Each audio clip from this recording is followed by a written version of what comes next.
तो hello engineers, welcome to my channel. तो यार आज की वीडियो में हम लोग जानेंगे स्टेट के बारे में इन रिएक्ट जेएस। ठीक है, तो हम देखेंगे कि स्टेट होता क्या है रिएक्ट जेएस में।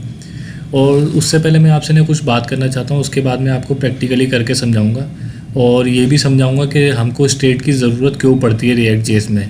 ठीक है, उसकी वजह से हमको ये भी समझ आएगा कि जो हुक्स है, स्पेशली जो यूज़ स्टेट हुक है, उसकी हमें ज़रूरत क्यों पड़ी रिएक्ट जेएस में। ठीक है, हुक्स की ज़रूरत क्यों पड़ी, यूज स्टेट हुक की क्यों ज़रूरत पड़ी हमें फंक्शनल कंपोनेंट में इन रिएक्ट जेएस। ठीक है, आपको सब कुछ इसमें डिटेल में समझ आएगा और क्या प्रॉब्लम होती है हमको जब हम डायरेक्ट अपडेट करते हैं किसी डेटा को रिएक्ट में। ठीक है, तो चलिए यार वीडियो को ना स्टार्ट करते हैं। तो यार सबसे पहले मैं यहाँ पे आपसे ना कुछ बात करना चाहता हूँ कि मान लो कोई भी स्टेट होता है किसी भी मैटर का, जैसे हम पहले भी पढ़ा करते थे, वाटर होता था फॉर एग्जांपल के लिए, उसकी डिफरेंट डिफरेंट स्टेट्स होती थी, है ना। जैसे लिक्विड हो गया, गैस हो गया, सॉलिड हो गया। तो यार वैसे भी, हाँ वैसे ही हमारी रियल वर्ल्ड में कोडिंग में भी ऐसे ही होता है। जैसे मान लो मेरे पास कोई डेटा है, ठीक है, कोई नंबर है मेरे पे, नंबर डेटा टाइप है, कोई नंबर है 10।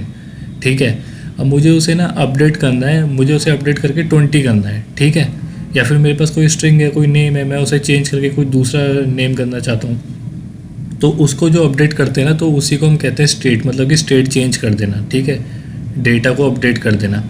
लेकिन रिएक्ट जेएस में क्या होता है, हमारे पास एक प्रॉब्लम है कि हम उसे डायरेक्टली अपडेट नहीं कर सकते। अब इसका मतलब क्या है, ये मैं आपको प्रैक्टिकली यहाँ पे करके दिखाने वाला हूँ, फिर आगे हमें पता चलेगा कि हमें स्टेट और हुक्स की ज़रूरत क्यों पड़ी।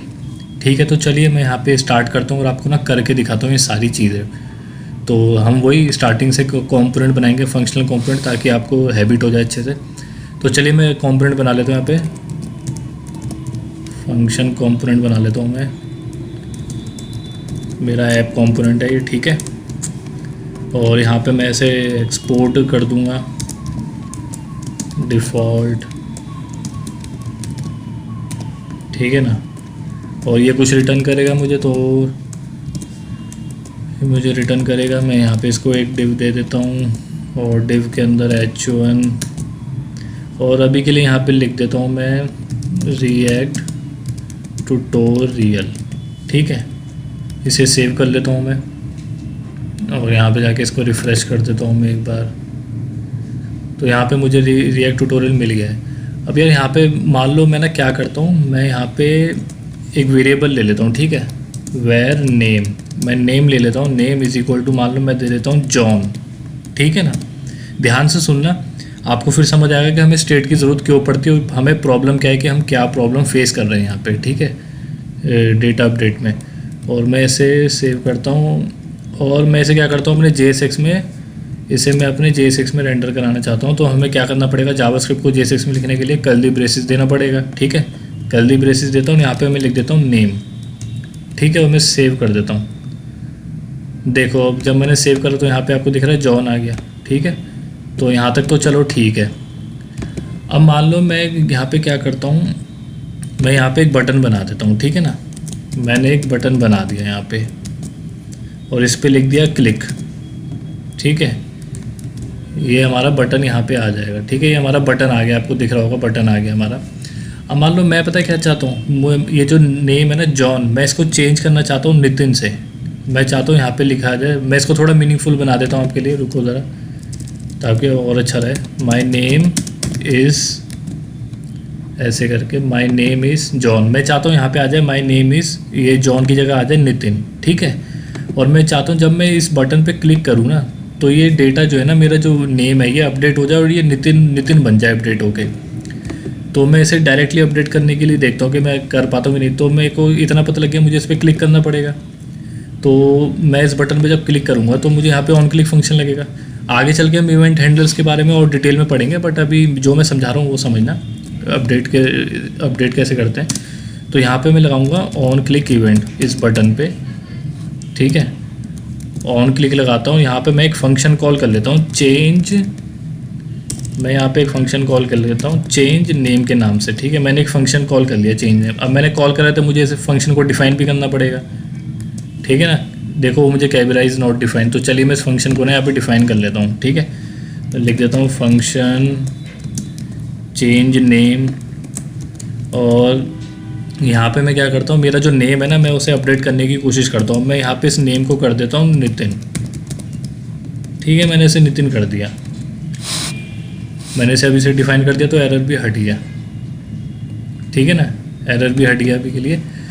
और मैं इसको ना यहाँ पे कंसोल भी कर देता हूँ ताकि आपको पता भी चले। तो console.log नेम, ताकि आपको कंसोल में ही पता चले, ठीक है ना। अभी के लिए तो देखो मुझे जॉन मिल गया कंसोल में, ठीक है ना, पहले रेंडर पे, फर्स्ट रेंडर पे। अब यहाँ पे देखो होगा क्या, अभी यहाँ पे मुझे दिख रहा है माय नेम इज़ जॉन। अब मैंने इस बटन पे ऑन क्लिक लगा दिया। अब जब भी मैं इस बटन पे क्लिक करूँगा ना तो मैं चाहता हूँ मेरा जो ये जो नेम है ना चेंज होता है, माय नेम इज़ नितिन आ जाए, क्योंकि देख रहे हो मैंने यहाँ पे एक फंक्शन कॉल करा है और मैंने यहाँ पे उस फंक्शन को डिफाइन करा है। जैसे मैं इस बटन पे क्लिक करूँगा ये फंक्शन जो है कॉल होगा, फंक्शन कॉल होती है, यहाँ पे मैं नेम को सेट करा रहा हूँ नितिन। तो देखते हैं ये होता है कि नहीं होता। मैं इस पर क्लिक करता हूँ, फिर देखते हैं कि होता है कि नहीं होता। तो चलिए मैं यहाँ पे क्लिक करता हूँ और कंसोल भी देखते रहना आप, कंसोल में भी कुछ आता है कि नहीं आता। तो जैसे ही मैंने क्लिक करा इस पर तो आप देख सकते हो कुछ भी नहीं हो रहा है, ना कंसोल में कुछ हो रहा है, ना हमारे JSX में कुछ हो रहा है, ना हमारे UI पे कुछ हो रहा है। जॉन का जॉन ही है, वो नितिन नहीं हो रहा है।